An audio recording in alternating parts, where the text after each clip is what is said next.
Hi, ഞാൻ doctor അഖില, dental surgeon, ചിത്ര dental centre, പട്ടം. ഇന്ന് നമ്മൾ സാധാരണമായ പക്ഷേ ഒരുപാട് അസ്വസ്ഥത ഉണ്ടാക്കുന്ന ഒരു പ്രശ്നത്തെക്കുറിച്ചാണ് സംസാരിക്കുന്നത്. ഫുഡ് ഇംപാക്ഷൻ. പല്ലിനിടയിൽ ഭക്ഷണം അകപ്പെടുന്നതെന്ന പ്രശ്നം പലർക്കും ഉണ്ടാകാം.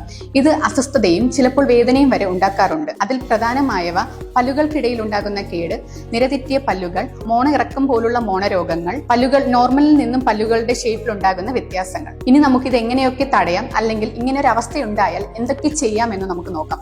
ഒരു സെൽഫ് കെയർ എന്നുള്ള രീതിയിൽ നമുക്ക് പല്ലുകൾക്കിടയിൽ ഭക്ഷണം അകപ്പെട്ടാൽ ഇന്റർഡെന്റൽ ബ്രഷ് പോലുള്ളവ ഉപയോഗിച്ച് അത് നീക്കം ചെയ്യാവുന്നതാണ്. നോർമൽ ബ്രഷിങ്ങിന്റെ കൂടെ തന്നെ നമുക്ക് ഈ ഇന്റർഡെന്റൽ ബ്രഷ് യൂസ് ചെയ്യുന്നത് ഉപകാരപ്പെടുന്നതാണ്. എന്നാൽ സ്ഥിരമായി ഫുഡ് ഇംപാക്ഷൻ ഉണ്ടാകുന്നു, അത് നിങ്ങൾക്ക് വേദന വരെ ഉണ്ടാക്കുന്ന സാഹചര്യങ്ങളിൽ ഒരു ഡെന്റിസ്റ്റിനെ കണ്ട് വേണ്ട ചികിത്സ ചെയ്യേണ്ടത് അത്യാവശ്യമാണ്. പല്ലുകൾക്കിടയിൽ ഉണ്ടാകുന്ന കേടു കാരണമാണെങ്കിൽ ഒരു എക്സ്റേയുടെ സഹായത്താൽ കേടിന്റെ എക്സ്റ്റെന്റും ഡെപ്തും മനസ്സിലാക്കി അവ നമുക്ക് അടച്ച് സംരക്ഷിക്കാവുന്നതാണ്.